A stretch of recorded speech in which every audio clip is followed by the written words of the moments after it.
There we go. Hello, everyone, and welcome to the webcast. My name is Christine Dursey Davis. I'm the Executive Director of the Ohio chapter of the American Planning Association, and I am your webcast moderator.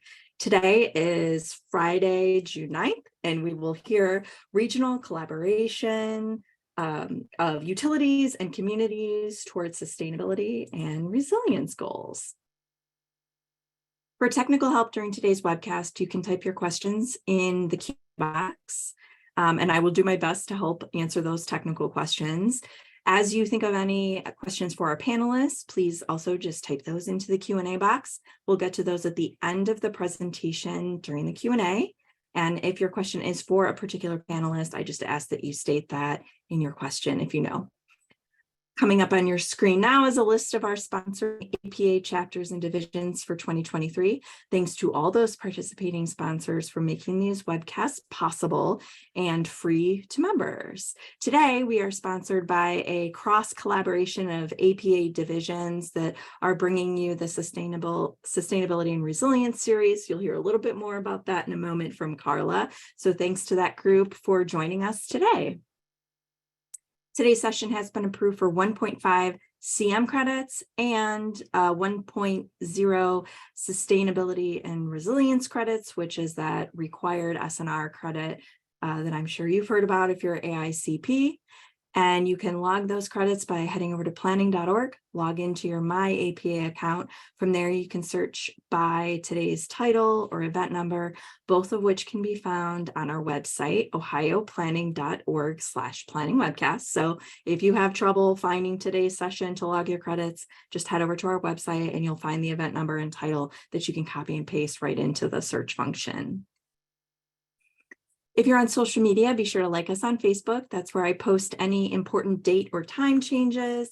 I post when new sessions are available for you to register for, and I also send a weekly reminder out of what session is coming up on Friday. We record all of our sessions and we post them onto our YouTube channel. So be sure to head over and subscribe to our channel so that you get notified when a new session is available for you to view. In particular, the Sustainability and Resilience series has its own playlist. So you can see all of the video recordings that we have under that playlist, and they're all available for on-demand credit. And you'll hear a little bit more about that in a moment. So be sure to subscribe to our channel and like us on Facebook. With that, I am going to turn it over to Carla to kick things off. And again, if you have questions, type them in that Q&A box and I'll answer them if I can for those technical questions, and the rest we'll answer at the Q&A. Carla. Well, hello, everybody, and welcome to the Sustainability and Resilience series. I'm Carla Ebenbach with Ebenbach Consulting based in Miami, Florida, and chair of the APA Sustainable Communities Division, and I'm happy to present today's session. I'd like to tell you a little bit about the series and encourage you to keep attending. The series was created by a cross-divisional group, as Christine said, to provide opportunities for planning professionals to broaden and deepen their knowledge while allowing them to earn the AICP Sustainability and Resilience CM credit live or on demand. We are so thankful to Christine and the Planners Webcast series for partnering with us to bring the series to life. Series recordings are a permanent library of resources available for free, thanks to the dedicated efforts of our fellow professionals donating their time and their expertise to make presentations and organize events. Now available on the YouTube playlist are all of these great sessions, too many to read off. But I'll note that the most recent addition is our May session, which was called Nature-Based Solutions, Cutting Edge Planning for Sustainability. So just follow the link shown to find any of these. We'll post that in the chat as well. And today's recording will be available soon on the same platform. And there are more exciting sessions with top-notch professionals in store for 2023. These are the broad-based partnership-related sessions that we are offering this summer, and soon registration will open for those July and August sessions. So you are about to hear regional collaboration of utilities and communities towards sustainability and resilience goals. During today's session, we'll hear from 4 professionals who are engaged in fostering productive relationships between the utility sector and local communities geared toward accelerating progress in clean energy, equity, and resilience.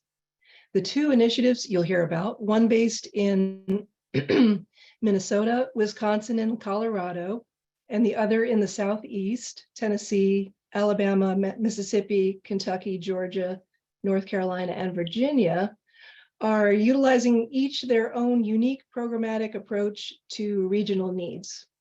Excuse me. We will come away today with some ideas that may be applicable in our own communities and regions. Planners can make a visible and important difference here, given their role in putting forth solutions to problems and facilitating a local process that connects to, as well as influences, broader efforts. Our actions and the plans that we write have the potential to create lasting positive change in the community and the environment around us. So today you'll have the opportunity to ask questions, and there will be a few polling questions, which will help us to get to know you better. And today's panelists are ready to share their expertise on this subject, and I'll let them introduce themselves more fully, but we are going to hear from Sofia Troutman, who is a product portfolio manager with Xcel Energy, Tami Gunderzik, equity and inclusion team lead with Xcel Energy, Georgia Caruthers, Connected Communities Senior Project Lead with the Tennessee Valley Authority, and finally, Nicole Wobus, an AICP certified planner and Director of Energy, Sustainability, and Infrastructure with Guidehouse. So thanks for attending today, and Christine, I will turn it back to you for the first polling question. Excellent. All right, folks, get ready. I'm going to launch our first poll. We have 3 today. The first one is, we just want to know where you're coming from. Where are you joining from today?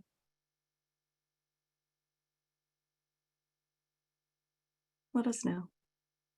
Give it a few more seconds here. Oh, you guys are on the ball today. You got some sharp attendees, ladies.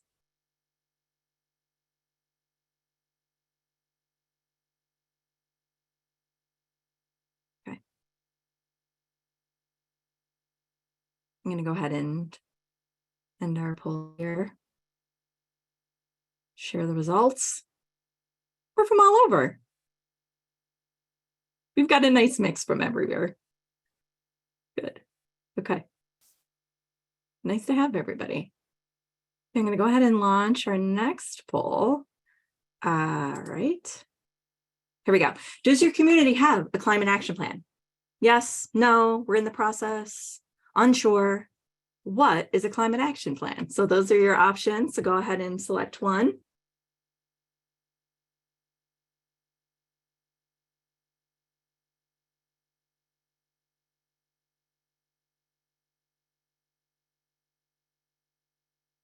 Give it another moment.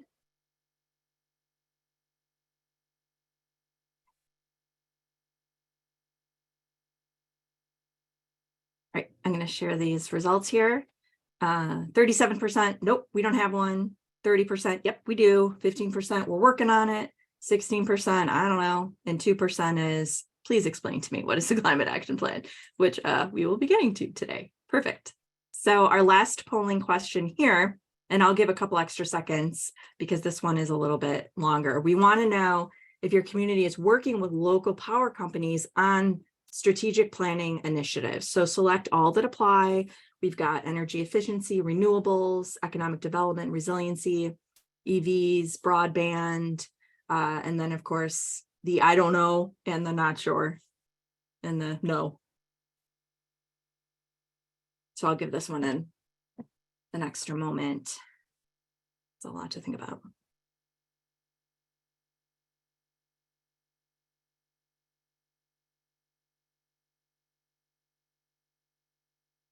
I'm liking these answers.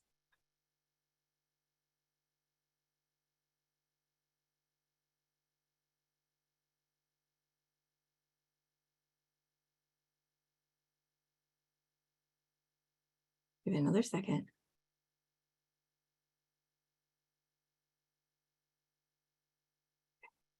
I'm gonna show the results.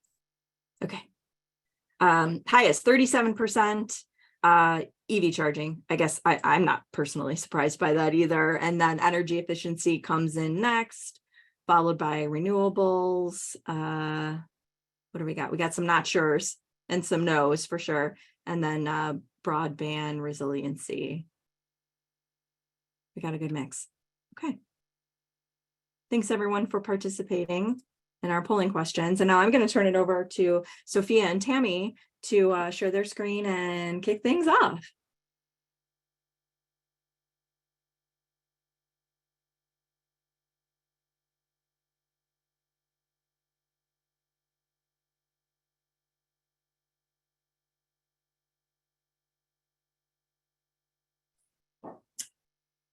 Okay, quick check, and can everybody see my screen? Yep, it looks great. Okay, sounds good. Well, I'm Sofia Troutman, and I work for Xcel Energy as a program manager. And I'm going to be talking about our program Partners in Energy along with Tami Gunderzik.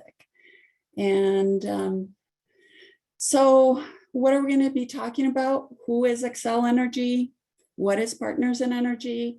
And then Tami's going to come in with some examples of some community stories of how we've implemented some of these action plans, energy action plans. So starting out with Xcel Energy, we are serving 8 states, and we are nationally recognized for sustainability, providing wind energy, energy efficiency. You may have seen some of our ads about reducing carbon emissions and just really trying to be a leader in carbon emission reductions. We are also big into trying to innovate and utilize technology as well as storm restoration as well.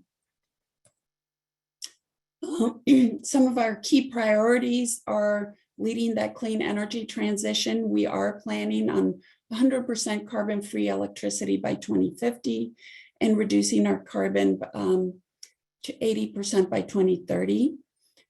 And enhancing the customer experience, that's a big part of what these energy action plans are about as well. It helps us know our customers, helps us make it easy, or we want to make it easy to do business with us, and keeping our bills low and affordable for our customers as much as possible, including offering low-cost renewables. And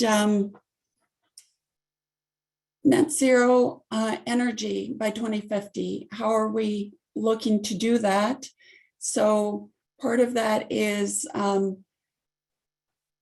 reducing our carbon emissions from electricity by 80%, lowering our greenhouse gases from heating, and then our vision is to have 1 in 5 electric vehicles, or 1 in 5 vehicles be electric vehicles.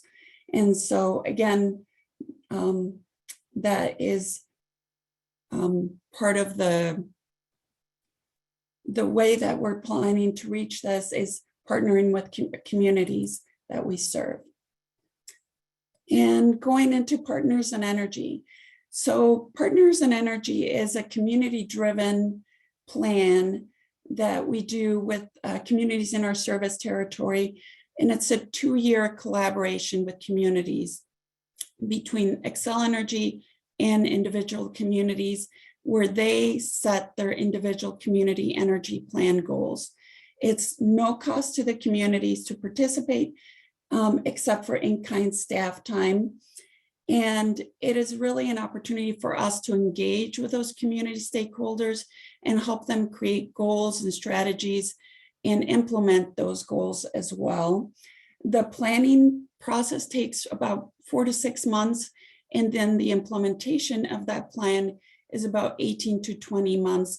And then after the communities graduate, we help them with continuing implementation. So we have a number of graduate communities that reach back out to us after they've gone and implemented their plans on how they can continue to reduce their energy usage or improve their or continue to focus on those goals. So we have different offerings. We have the Energy Action Plan, which is what we started with. That's content driven by the community, those goals on reducing costs, reducing energy, greenhouse gases, increasing participation in our programs. Again, all of those driven by the community. We leverage existing goals for the community. We start out with a base of what their energy use is or their greenhouse gases and work from there. And we have 2 to 5 workshops based on community needs. And then more recently, we've added electric vehicle plans, which I see many of you are doing. And we're trying to deliver results similar, the process is similar to that Energy Action Plan. We look at infrastructure, the fleet, outreach. The goal could be anywhere from helping the municipality become, have electric vehicles to the whole community as well. And again, it's based on workshops and support throughout the process of planning and implementation. The EV plans are stronger in Colorado, where that program is more established. So what are the benefits to participating for the community? We provide them tools and resources to develop and execute that plan at no cost to that community. We support them throughout the process, starting with providing them a baseline of what is their energy usage, what are their greenhouse gases, and helping them track throughout that implementation process how they're doing. And then we give them access to the programs that we already have and help them just understand them and participate in them. And then also we help them with economic development by leveraging those programs, and also help them network with communities by participating in the program. What are the benefits to us? That's a question that we often get, is we better understand what are the energy needs of those communities that we serve. It helps us align our services and our programs with what our communities are interested in and want to do in order to advance the clean energy goals.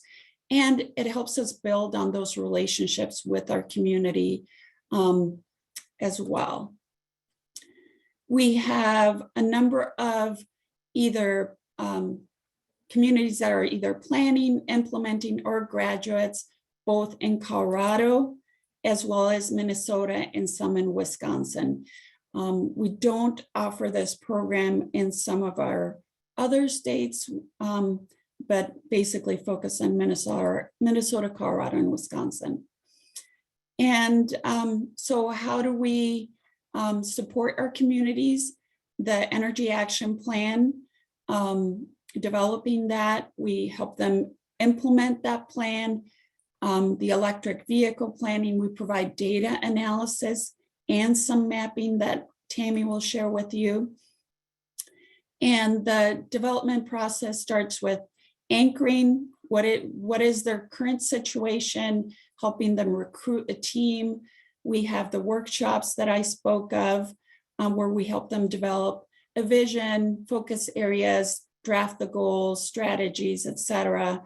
And then the development of the plan, incorporating team feedback as well, and then launching that implementation, as well as, making sure that they get any approvals that they need from City Council or other stakeholders as well. Just some examples of kind of the wide variety of the types of goals that may be selected by cities.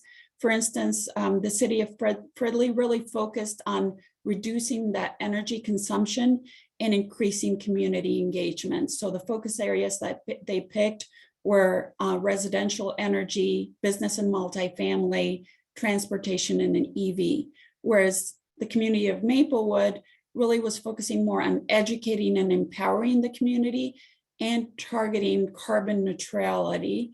So for them, it was more focusing on businesses and institutions and resident energy awareness and conservation. Invergrove Heights, their goal was increasing cost savings for energy. And they focused on residential, business, and municipal leadership. Some just examples of what an energy action plan may look like.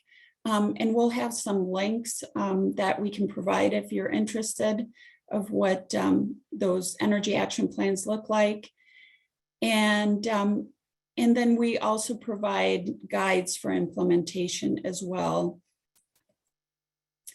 And here are some examples of the types of resources that we provide during implementation. It could be marketing and communications, flyers for events, or a social media campaign, or different things like that, brochures, signage, etc.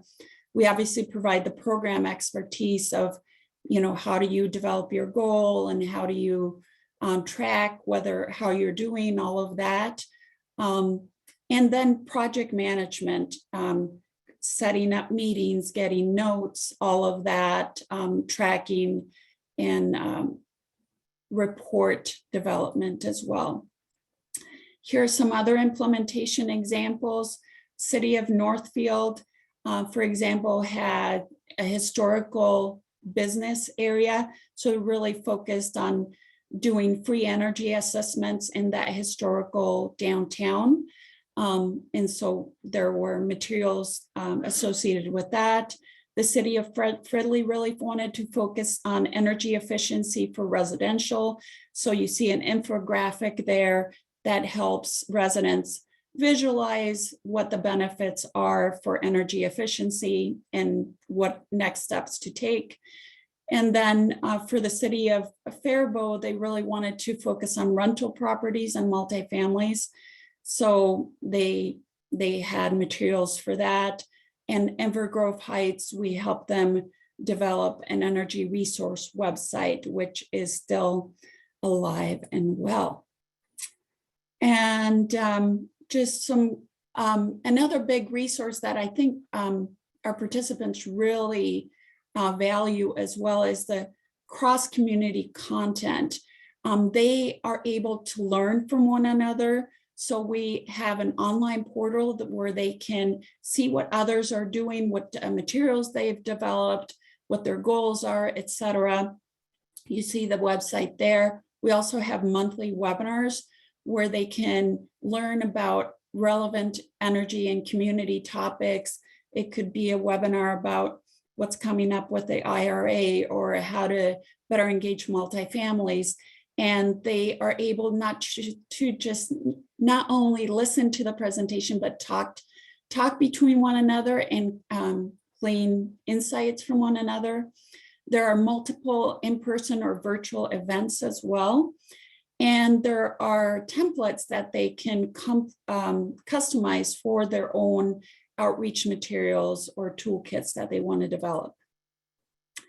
As well as data support, those data baselines that I spoke of, mapping resources. We can map EV charging stations that exist so they can better figure out where the gaps might be, equity considerations, where are their social vulnerability areas that they might want to target with some of their campaigns, as well as dashboard reporting a couple of times a year and the ability to track their progress to their goals. And here are just some quick examples of what those dashboards look like. What page 1 shows the goals and the overview. Page 2, the portfolio performance of their area, their city, their community. And then page 3 gets into the nitty-gritty of the program participation and how they're doing versus the goals that they set and the history of where they were when they first started. And here's just a couple of screenshots of the types of mapping that we might provide.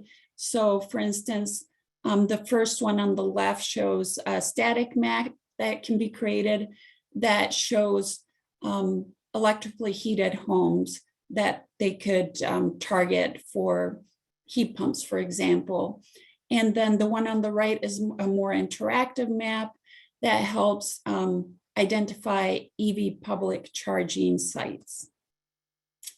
The other nice thing is community recognition. We actually just had an event this week where our participants came in and were able to watch some presentations from other communities as well as from a speaker, and then be recognized for their participation in Partners in Energy.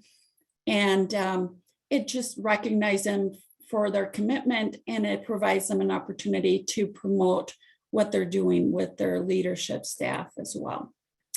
And with that, I'll turn it over to Tami to talk about some specific community stories that she can share.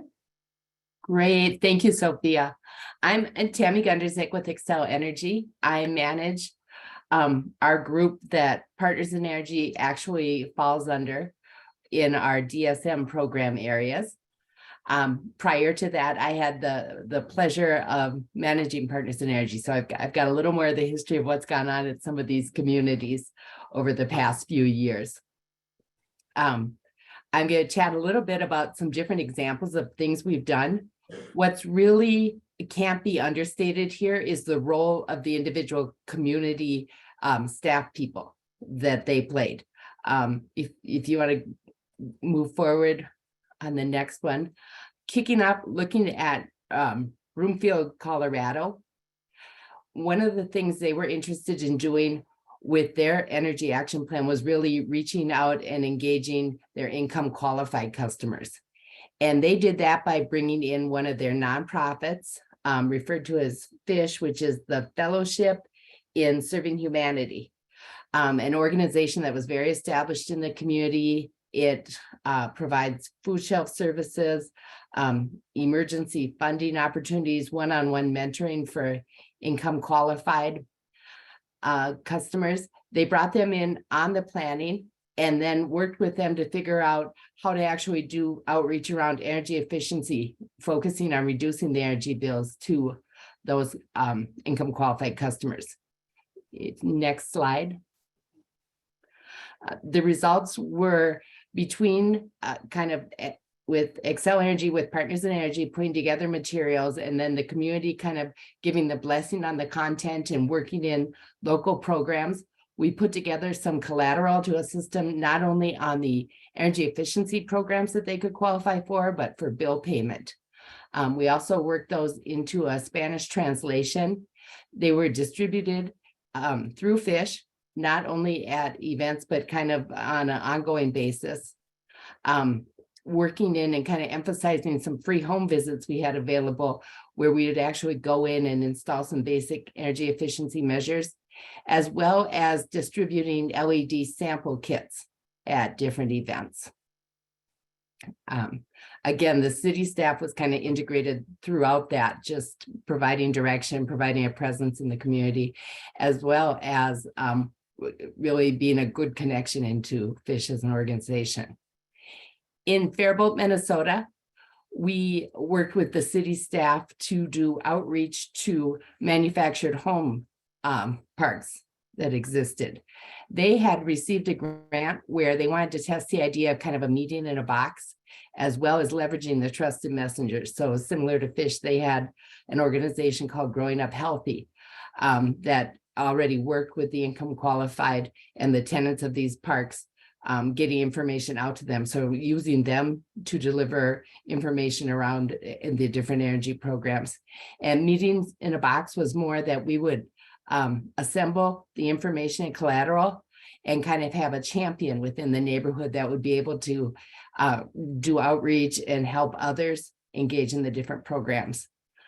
We also had energy fair events just to do some general information. Made sure we had translated materials there that had kind of the utilities logo, the different community organization logo as well as the city logo. So just not only leveraging kind of the validity of that community organization already being there, but hopefully gain some of that halo effect out to the city as well as the utility. We provided food there, and again, our programming to do free visits to install measures, working specifically with people who had been in manufactured homes. A little more had an emphasis there just because some of the equipment is specific to that situation. Go ahead. It was a great program. We found, if anything, I think through these experiences, we found how critical it is to really leverage the markets at home. Had good success signing up people and engaging them, and then actually validating kind of that idea of the meetings in a box and the trusted messenger. Next slide. This is an example where in Colorado, Inglewood reached out to engage in our EV planning program. But as a part of that, one of the priorities they had was really hearing voices that aren't normally at the table. So making sure we had equity in the actual planning. We worked with them to engage these markets, set up separate listening sessions, set up kind of a website everybody could access. Again, looked at some translated materials, and then get the information out at community events where people actually were. What we found here, and I think without these events, it may have gone unnoticed. We traditionally have a lot of the community staff at EV planning, but by bringing in folks is that need to look at micro-mobility options in delivering electric transportation. So kind of that aha moment really for us brought forward the importance of having all voices at the table. Thank you. In Fridley, Minnesota, one of the cities we worked with, our staff person was very interested in how they could work with situations where the city was already touching different areas to deliver energy efficiency. Their HRA, rental, et cetera, going out and promoting our multifamily programs as opportunities for folks to improve the rental property market, as well as not only improve their property, but improve the billing situation for those actually renting. We put together collateral that promoted access to the programs, as well as kind of gave them almost that red phone to signing up. Just when they did find somebody who was interested in an audit, they immediately contacted our vendor before anybody lost interest or anything like that. So really, hopefully minimize the work involved as well as the potential lost sales. A couple other areas they looked at was working with the fire department, who did safety visits out to the elderly. We gave them LED nightlights to install, as well as tip sheets on places where seniors could save energy and potential payment programs that they could help with. We're the electric utility in there, but we also help promote some insulation rebates, just with the idea that it would reduce some of the space heater usage going on in those environments, making it a little safer. And then the final tactic they used was working with the police department. They had a Coats from Cops program that reached out to the income qualified. And we were able to incorporate some of our income qualified program information, partnering with the city's logo as well as ours. And the final example we've got is in Boulder County, Colorado. We launched our first regional plan. And the idea here was to do a county-wide plan with the different entities listed. And after we completed that county plan, working with the individual community planners to set up almost a micro plan off of that, and in some cases a more elaborate plan. But the idea being that that county plan could serve as an umbrella or a framework, and then the unique strategies or tactics or goals that each community had, we could do a plan that fit these pieces all together. We found that it really has helped us as it's pivoted to implementation, leveraging the utilities resources and being able to reach out to all these communities. But then all these communities are working together to give really a much more comprehensive approach to electric vehicle planning. I mean, transportation is one of those things where it's hard to just look at in little chunks. And so to have that broader organization to it has been helpful. I think that is it for us. Thank you.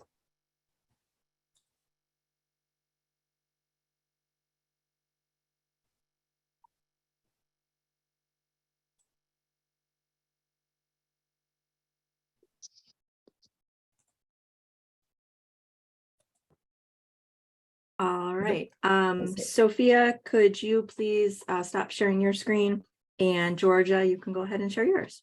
Thank you.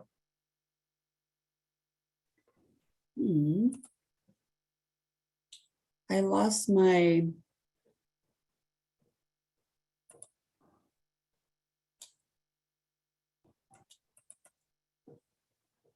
Here we go. There we go. Thanks, Nicole. Hi, my name is Georgia Caruthers, and I work at Tennessee Valley Authority in the Southeast, and I lead our initiative called Connected Communities. You're going to hear some of the same things that TVA is doing as our Xcel is doing. Next slide, Nicole. So today I'm going to talk about a little bit about who TVA is, and then do a quick overview of our Connected Communities programs. I'm going to talk about the tools and resources that we've been developing over the past couple of years, talk about a few of our pilot projects, and then the community partnerships is a consulting support that we've just begun to offer this year. And then Nicole will talk about how this relates to the planning community. Next slide. So if you're not familiar with TVA, we cover 7 states in the Southeast, portions of, so all of Tennessee, and then portions of 6 others. We have nuclear, hydro, pump storage, fossil fuels, and gas generating assets. Next slide. We were enacted in 1933 by the TVA Act. We currently serve about 10 million people in the TVA service territory. We have 153 local power companies that we provide electricity for, and then we have about 60 direct serve industrial customers. You can see the focus has changed. So in the 30s and 40s, it was all about dams. We have about 50 dams, and about I think 38 of those are generating assets, and the others are purely flood control. In the 50s, we switched to coal plants. In the 60s, we began nuclear operations. In the 70s, we added our first pump storage and began to build lots of gas plants.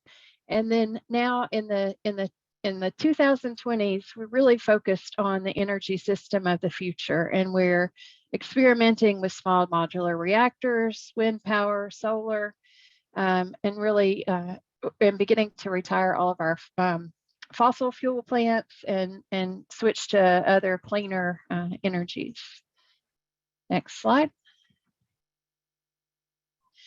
And TVA's mission is all around the 3 E's, so energy, environment, and economic development.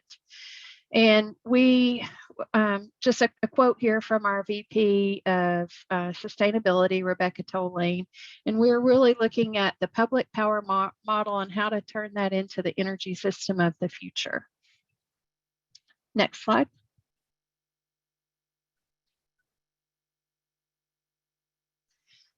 So our initiative is about developing and offering resources that helps communities make progress in areas of their choice to prepare for a modern energy system. So much as we heard from Xcel, we're not trying to force fit solutions on communities, but meet them where they're at to to help them move forward in tangible ways.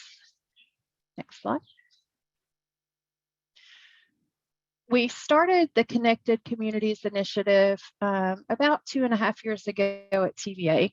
And during that initial road mapping and stakeholder building, we included more than 30 external organizations to really develop our roadmap and set our goals for not just TVA, but for the Valley.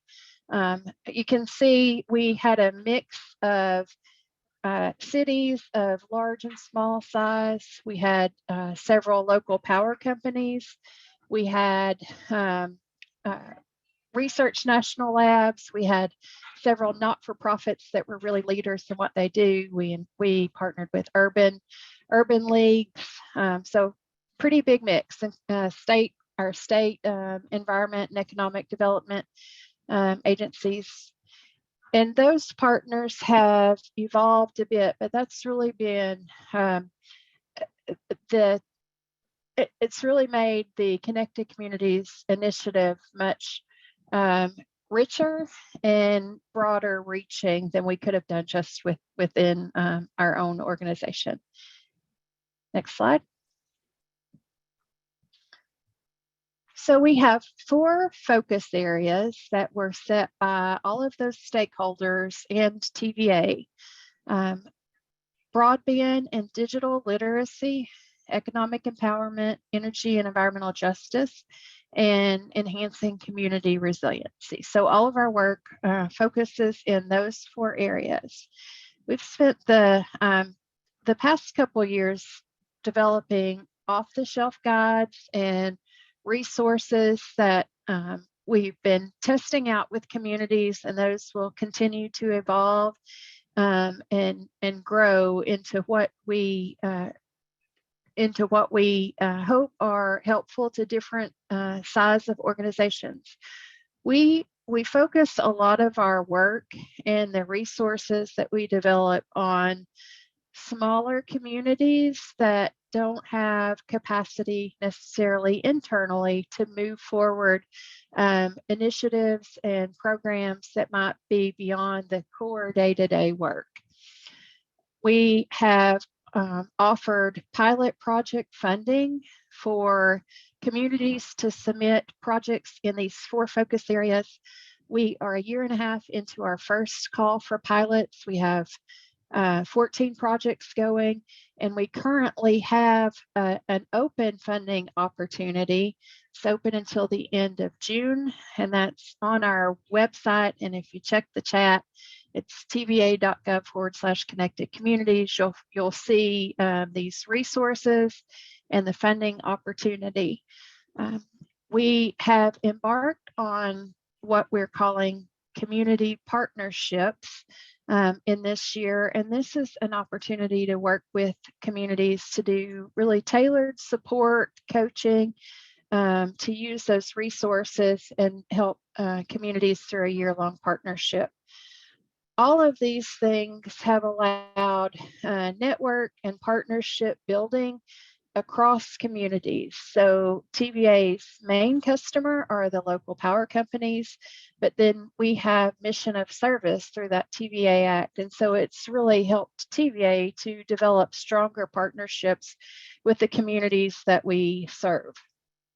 We have focused a lot of these efforts on disadvantaged communities and communities that really have high needs but may not have the resources and the manpower to work on these projects. Next slide, please, Nicole. One of the tools that we have on our website is a mapping function, and right now it's a static PowerPoint deck, but we're currently building out an interactive platform that will be ready later this year for external use. But here are just an example of some of the indicators that we look at as we try to target work for offerings for communities. Energy burden, of course, and you can really see within our service territory, the Mississippi and the southwestern Tennessee areas are in highest need. We look at things like household broadband subscriptions. So there are a lot of rural areas within our service area that don't have good broadband opportunities, but then even when there are options available, we find that a lot of households just can't afford that service. And then we also look at the social vulnerability indexes. So this is how we target the majority of the communities that we work with. Next slide. So as we were starting this initiative, we did a lot of research in the Valley and across the country in what communities needed to really be able to be a connected community. And I'm sure these things resonate with people in the planning community. Vision, governance, community planning. These are the basic building blocks to advance to smart and connected communities. Having that asset and infrastructure in place. And several mentioned EVs were a priority. Having that electrical infrastructure to support those loads that are coming is extremely important. Of course, funding. We all need funding to take our projects forward. And then resources, the how-to, examples of the tech vendors that provide solutions. And then following along with TVA's kind of long-standing work on economic development, but really focusing in on having a skilled workforce to carry forth these new and expanded tech areas. Next slide. Here are some examples of areas that we suggest for communities to pursue. So definitely not all inclusive, but we have examples of projects going in several of these areas, but anything related to community energy, so microgrids, virtual power plants, distributed solar, building energy. So we're an electricity producer, so of course we're interested in anything around efficiency for buildings, both commercial, industrial, and residential. Agriculture, TVA was historically a lead researcher for fertilizers. And so we still carry forward that interest in our rural communities for advancements in agriculture, anything to do with IoT, like tractors, agrovoltaics. We have containerized ag pods that we do research with partners on. And then, of course, economic development and all the things around virtual training, workforce. For connectivity, that's really a key component to all of these examples of projects on the screen. And we promote connectivity. TVA is not a broadband provider. We have a little bit of dark fiber that we can make publicly available, but how do we help bring broadband and broadband related projects into communities? Of course, we're preparing with all of our local power companies to really position the supply and the charging infrastructure around EVs, and not just EVs for personal use, but how do we help companies transition fleets? How do we bring in more electric school buses? We reached out to all of our local power companies to help those applications for funding from switching diesel to EV school buses. And then resiliency. We have another group in TVA that focuses on line hardening transmission resiliency. Within connected communities, we're looking at things like resiliency hubs, clean backup generation, different communications, and that connectivity piece if other infrastructure goes down during emergencies. And then anything related to analytics of water, wastewater, supply, municipal planning with digital twinning, this sort of thing. Next slide.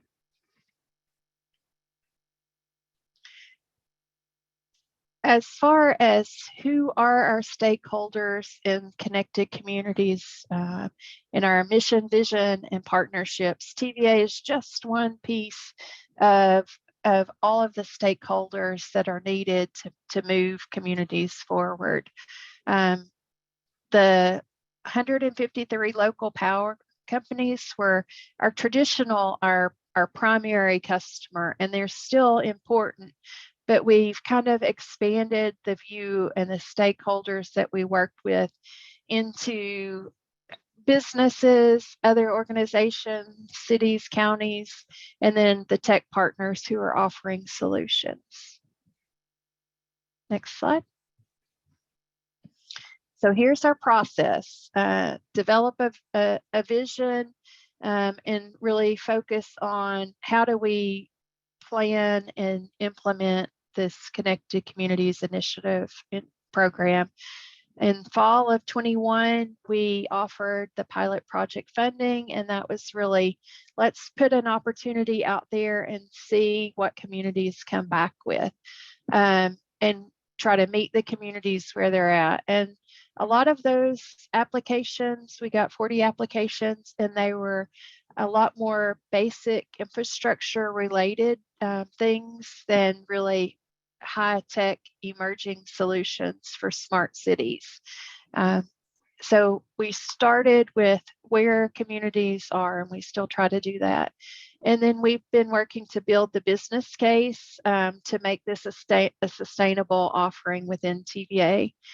We've made a lot of assumptions, so we are testing out what we assumed communities needed and where TVA could offer resources and be a convener. And right now we're testing out that approach through our community partnerships and our second round of call for pilots. Next slide.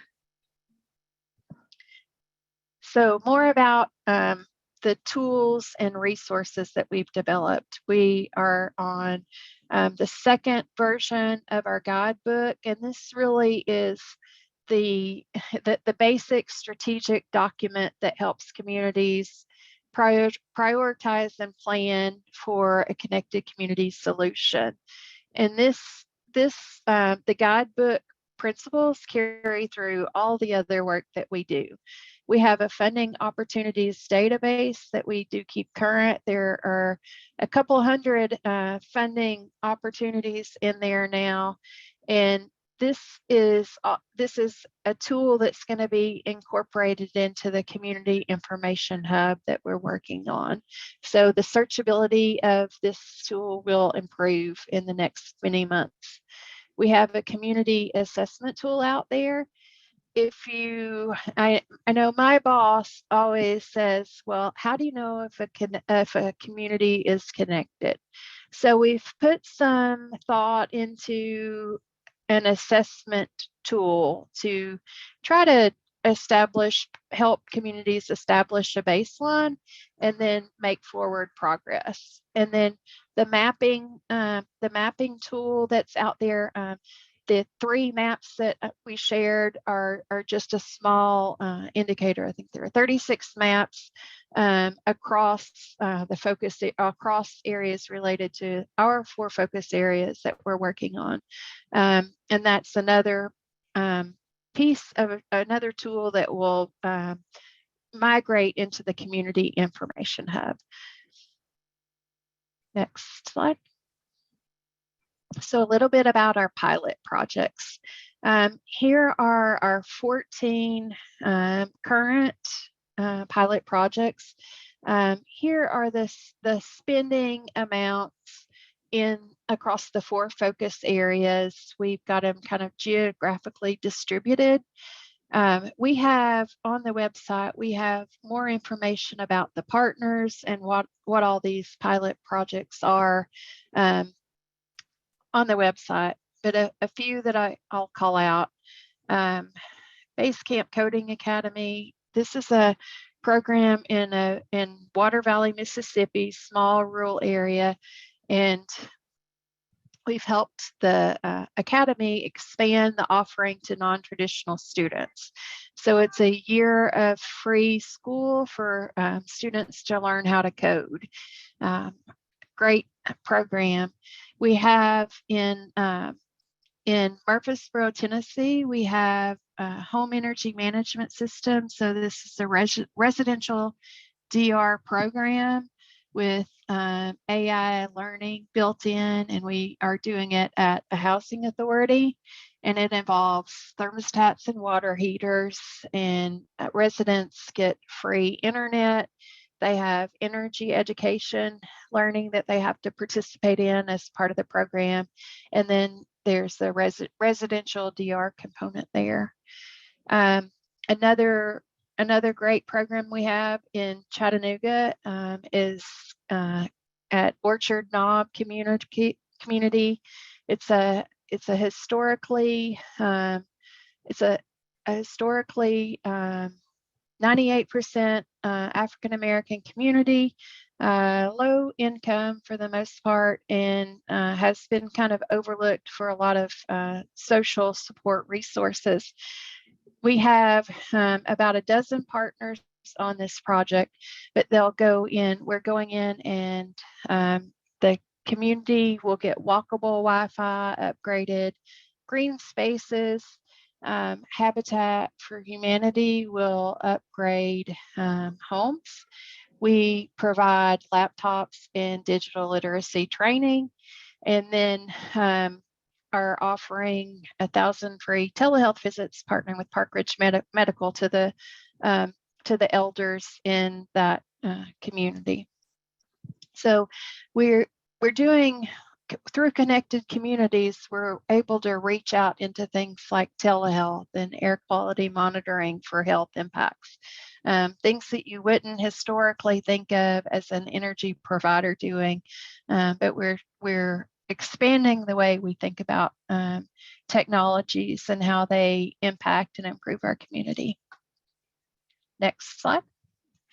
So here's a little bit about the round 2 call for pilots. We're offering about $2 million in awards.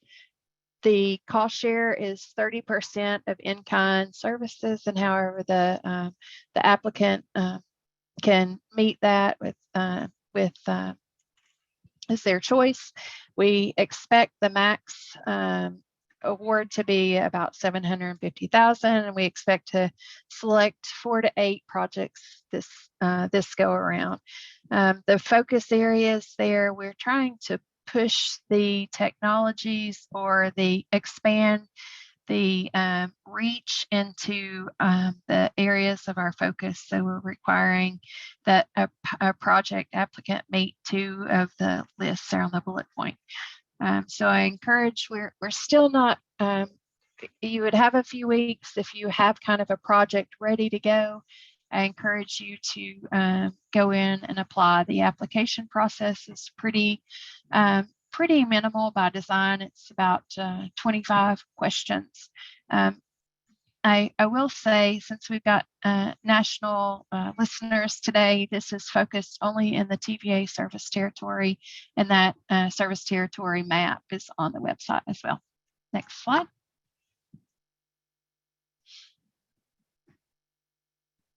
And now I want to pass it over to Nicole to talk about community partnerships and how this all relates to the planning community. Sure, thanks, Georgia. So I'm Nicole Wobus with Guidehouse Consulting, and it's been our pleasure to support TVA in the past couple of years on this really innovative initiative. I'll talk for a few minutes about the community partnership opportunity, and then I'll talk more broadly about kind of highlights for the planning community. But as Georgia was explaining, there are a number of resources available through Connected Communities, kind of off the shelf, and available to those who may have time or interest in reviewing the website and what resources are available there. For other communities, it may be harder to kind of stand up their efforts and really get out of the starting gate, just relying on someone pulling information down from the website. So Connected Communities really is all about, excuse me, meeting communities where they are and understanding that different communities are going to be able to move forward in different ways. Different approaches are going to work differently for each community. So this opportunity enables TVA to both test out what a coaching and sort of small one-on-one close support approach might look like, and what types of services communities are most interested and can benefit most from, while also helping a community that really needs that kind of outside additional support to get out of the starting gate. So the process, what it looks like, is starting out with getting a group of stakeholders together to assess needs. We gather publicly available information together, share that with the community, pull in information from community representatives to supplement, really understand what their starting point is. And then we work with them to identify goals, develop some partnership activities, pave pathways forward for them, help them understand what different options are available to them in terms of moving forward, and then link them with resources to pursue those partnership objectives. So it's 1 year of support to 6 communities across the service area. And so here are the different types of support that we can provide to communities. So in those 4 focus areas, those priority areas that you see here on the left, we can really help with that, assessing needs and planning, identifying pathways, linking them with resources, and then getting them started through bringing partners together and helping them move forward, overcome some of those barriers that they might encounter to make that forward progress. So it's really a tailored support approach to complement those other resources that are available on the website that, again, acknowledging that, excuse me, some communities are going to really work better with just being able to, in their own time, pull resources off of the website and integrate it into their own ongoing efforts, whereas others might really need that kind of hand-holding, more interactive approach to move things forward. So now I'll move into just some highlights for what points I think this group will be really interested in. And just really want to emphasize, as Georgia has mentioned, that this is really co-developed with stakeholders. So TVA started out with an innovative approach to address a resource planning challenge, understanding that communities would really have to be part of the solution in order to meet TVA's decarbonization goals. And in order to make that happen, partnerships are really essential. And rather than sort of telling communities, here's how we can work with you, it's essential to have that partnership be driven by what are the needs of the community. And so there's really been an intentional approach to ensure that this initiative is forming in such a way that it's addressing the needs of the communities. And so how it has taken form is not necessarily what one might think would take shape if you were to just go out and say, let's figure out how we can work with communities. So it really has been driven by that community input. And you can see here we've worked with the steering committee, organizations from across the service area, a real mix of organizations that bring a diversity of perspectives. Those pilot project teams from the first round of pilot funding that Georgia talked about, it's really been invaluable to really crowdsource essentially what are the needs of communities when they look at these 4 focus, when they look at the Connected Communities focus areas, what needs arise for them, where could they use assistance, and really that the projects that are being funded now are telling that story and providing an opportunity to really make a difference, build local expertise in those communities by funding that initial work. We've gone out and talked with community representatives to ask them what have they done so far? What are their needs? Where would they benefit from additional support? And that's sort of, as we have moved forward, everything that has taken shape in the initiative has really been responsive to what we've heard. And now in testing the community partnerships and really getting to this next level of testing the initiative, the discussions we've been having have been bringing some really interesting insights into where communities' needs lie, which I'll speak about a little bit more on the next slide.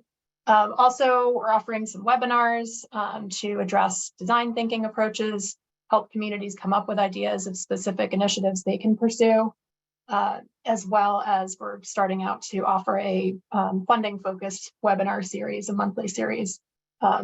There is so much funding to take advantage of right now. Communities are a bit overwhelmed and really could benefit from some help in sorting through where to get started, what opportunities match their needs, et cetera. So just wanted to highlight some of the resources. And again, these are all developed with the idea in mind that in order to be effective in pursuing the 4 connected communities focus areas, there's really need to have sort of that foundational, some of those foundational pieces in place, the information and the staff capacity, funding, access, et cetera. And so all of these resources are designed to kind of support and stand up those assets. So these resources really provide the frameworks, guidance, information to help communities make forward progress. As Georgia mentioned, we're pulling these together into a more interactive community information hub. And again, just wanted to mention that these are off-the-shelf resources. The initiative is really trying to support communities where they are and provide different types of support to address the fact that different communities may be able to engage in a more interactive approach, whereas others really, that's not the right fit for them. And so there's something for everyone. Just wanted to speak a little bit about some of the key themes that I think might be of interest to this group.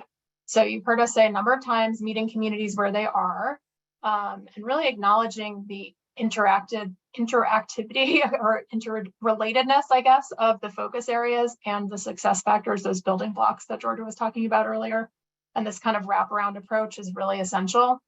To just kind of drop a solution, energy efficiency program and say, run with this has got to solve all of your energy problems is really going to be less effective than really working closely with the community and understanding some of those associated issues around, housing security, energy burden, et cetera, that a community really needs to tackle in order to be able to make meaningful progress in some of the energy specific areas. That's just one example.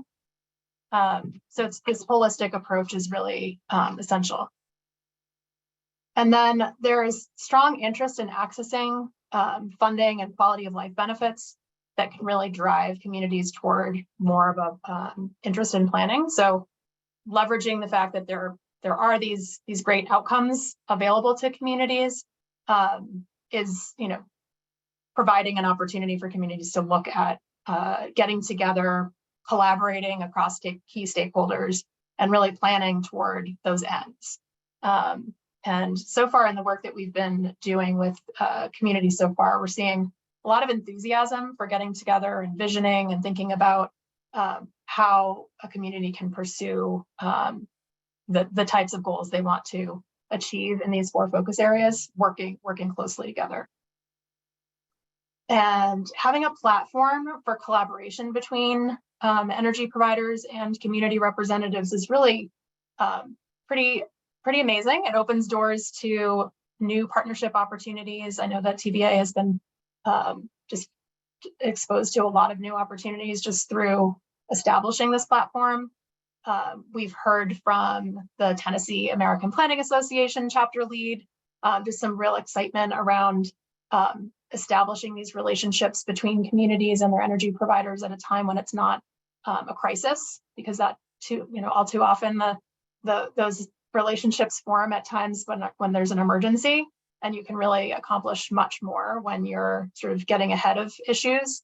Thinking about growth pressures, that's another theme we're really hearing, is there's a lot of growth pressure not necessarily as much coordination on where the utilities are coming from. And if communities really want to be able to leverage timely opportunities around economic development, they really need to kind of have that plan in place. They need to have a strong relationship between the community planners, the businesses that are looking to develop in a community, and the energy provider.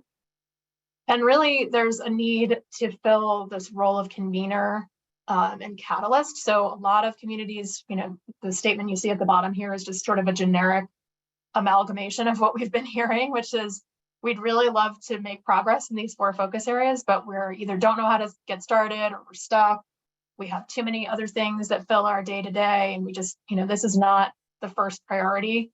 And so, as going back to one of the first slides we showed here, is really accelerating progress. So, a lot of these things may happen on their own eventually, but by pulling these parties together, making it really easy for communities to get out of the starting blocks, and providing a full range of different resources that will fit for different communities' needs, you can really accelerate that progress. And it may be the case that, in the TVA service area, TVA was identified as a really strong player to provide and kind of fill that role. In other parts of the country, it might be different players who could fill that kind of that role of sort of catalyzing this type of activity. And just wanted to highlight also that creating a roadmap, we haven't really talked about our roadmap, but it's been a big effort also for the initiative. Creating a roadmap to really bring some structure and define some milestones for what success looks like, and who the key players are, what those levers of change are, is a really valuable role for that kind of convener and catalyst to play. And that's something that TVA has been busy with as well. So those are some observations for me. I think at this point, we'll conclude the presentation and look to our Q&A.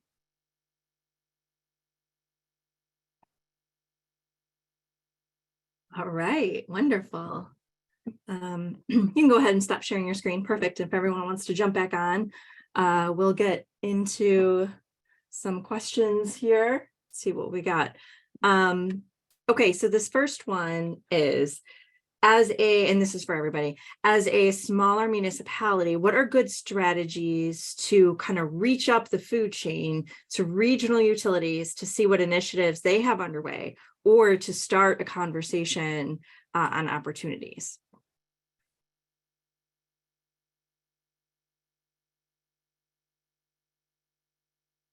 Could you repeat that, Christine? Yeah, sure.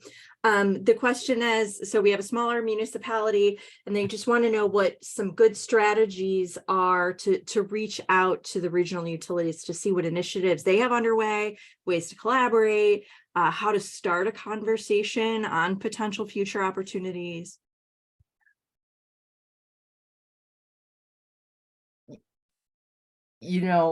I'll take the first shot at that.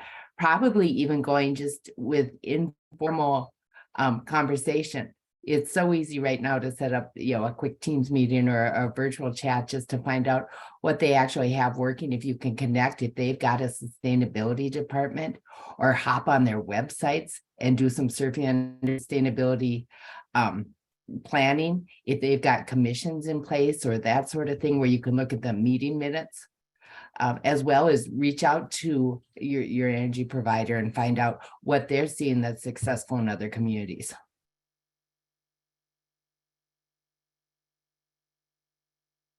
I might just go ahead. I might just tag on to that. Platforms that energy providers offer, like for us, the Connected Communities platform, it's a great way to connect the small versus the really large. So we have consciously shifted our focus from, we have a handful of local power companies that are from our larger cities in the area, and they have a lot of capacity, and they're really on the forefront of many of these programs. And through the Connected Communities Network, we are finding that it's a great opportunity to connect smaller munis and co-ops with examples of how to make things successful for the larger organizations. And we've developed a pretty good network over the past couple of years, and that's a great opportunity for the small to reach up for examples and input. So you actually you raise another point, another question. So smaller communities obviously can benefit from this, but what about less economically affluent communities, ones that struggle with so many things anyway? What can this type of program do for them? I can take that, or at least give it a first shot. And I'm having a hard time starting my video again. So maybe somebody can help me with that. But yeah, there we go. Thank you. Sure. We actually have a number of disadvantaged communities that have participated in our program, and they actually get a lot of benefit from the program. Typically, their goals are a little bit different. They might focus maybe a little bit less on EV and more on cost savings, or more on outreach and education and things like that. In fact, one of the examples that Tami shared for the community of Faribault, they had they're a less affluent community, and got benefits for additional participation in some of our low-income programs. But you get people engaged that may have not otherwise become engaged without this program, because you can really involve the community on helping identify some of the community-based organizations that are already in touch with some of their residents, and also involve business as well. So we've had some good success, and I know we've worked with the city of St. Paul as well, and the city of Minneapolis in some of those efforts. Okay, thank you. This one is for Georgia and Nicole. In your case studies, you talked about factors that go into, or I'm sorry, you talked about the social vulnerability score. Can you go into a little more detail on what factors go into that? And Nicole, you're muted if you're talking. Hi there. Yeah, so the social vulnerability index is excuse me, is something that we just pulled down. It's publicly available information, and I'm trying to look for it's the CDC data source. So there are these just fantastic resources available through these federal publicly available, a lot of them census data-based resources that are just fantastic. And so that's one of them. And if you look at the slide deck that we'll share, you can see the citation for that social vulnerability index. So it takes into consideration a number of different factors that acknowledge a community is sort of under-resourced status, and just challenges facing particular communities around health, economics, et cetera. So I don't have all the pieces that go into that just off the top of my head, but it's a great resource. There's also the EJ screening tool through EPA. There's really just a lot of pretty easily accessible, fantastic tools that you can go in and look at where your community sort of stands with regard to a lot of these indicators. Can really help you kind of position your community for going after federal funding, sort of making the case that your community really stands to benefit from these funding opportunities, et cetera. So yeah, lots of great resources out there. If you look on the Connected Communities website in that static mapping resource that Georgia referenced as well, you can see a whole host of, just some key indicators that we've looked at for connected communities specifically. Yeah, hope that answers that question. Thank you. I'm going to stick with you guys first on this question. How successful have you been in replacing carbon fueled energy with non-carbon energy? the person asking this question, I think, is looking for numbers, like what percentage reduction in carbon dependence has been achieved in your program areas. A link in the chat to Okay. TVA's got just fantastic resources, has been very transparent on its efforts to decarbonize. There are a number of initiatives underway. I saw another question around what other efforts are underway to transition. So I don't want to speak for Georgia, but I can put a link in the chat to some of those great informational resources on TVA's website. I don't have those numbers kind of embedded in my memory. I wish I did, but there's a lot of great stuff going on. Yeah, I could add to that. I should be able to rattle off the statistics. I think we're at 57% reduction since 2005. We have 2030 and 2050 goals of up to 80%. We have retired, I think, 7 fossil generating coal plants. And we have plans over the next many years to retire all of the remaining fossil plants. We are adding solar, we are contracting solar, and we are adding combined cycle combustion turbine gas plants, and we're adding another pump storage facility. So all those are in various stages of review of what happens to the sites as they shut down, and going through all of the environmental and economic considerations. Yeah. I wanted to say one more comment on just the indicators around social vulnerability. We haven't created any of the base indicators. We're just pulling out the ones that are publicly available and applicable to our program. But we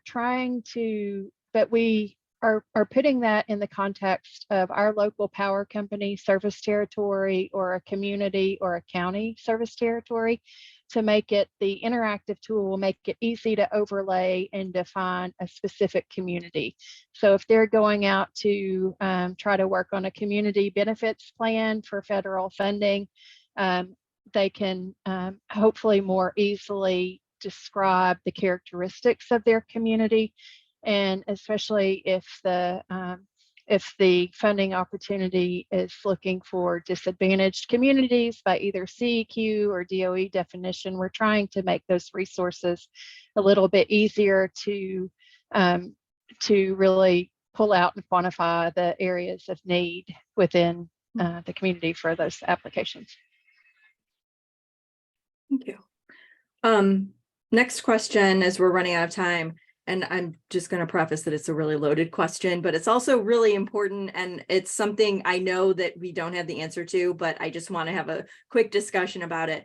Thinking about here at like the Ohio chapter, the type of relationship that we have with our Appalachian, depending on where you are in that region, the whole like southeastern portion of our state is Appalachian, and there's a lot of rural communities that depend on fossil fuels, that depend on coal for their economy.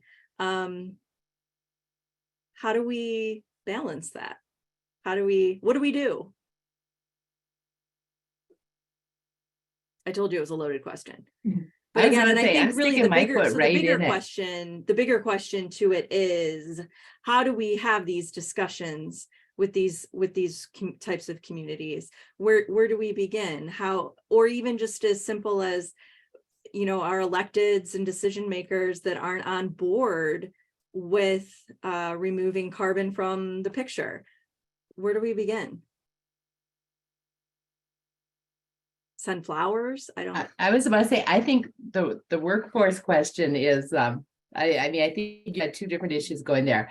I suspect TVA has been in the same place with the workforce issue and shutting down the coal plants. And how do you address those communities where you're going in and not only displacing workers, but the tax base that's going on there, and figure out how to make those transitions. A lot of it is where we've tackled it is kind of workforce development and trying to work within the communities to structure them to make sure that there's training available and setting up industrial parks and everything to hopefully establish new opportunities for employment. Looking at that sort of thing, new tax base and everything. It's not a perfect solution. There is change that goes on. As far as the whole folks at different places in the spectrum, as far as sustainability and green energy, you know, we always talk about that being one of the beauties is with energy efficiency and some of the cost savings that goes on there, it truly can be economic development. It can be reducing bills. It can be reducing carbon. And, you know, it's the same action. There's just different benefits to it. I think it gets a little dicier when we look at electric vehicles and some of the other opportunities.